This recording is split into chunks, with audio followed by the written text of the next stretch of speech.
এখানে আরো বেশ কয়েকটা কমান্ড লেখা আছে, যেমন অনেক সময় দেখা যায় রিফ্রেশ করতে হয়, মানে পেজ রিলোড করা লাগতে পারে।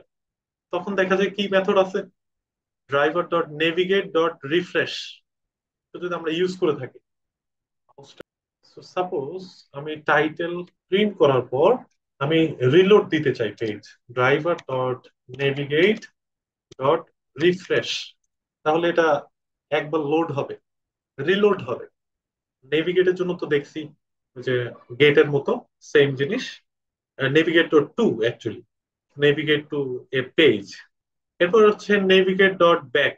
ব্যাক মেথডটা কি করে, যেমন আমি ধরেন এখানে আসলাম, রাইট? আমি যদি এখানে মানে ক্লিক টু গো ব্যাক, ব্যাকে যাওয়ার জন্য এই যে কমান্ডটা হচ্ছে driver dot navigate dot back.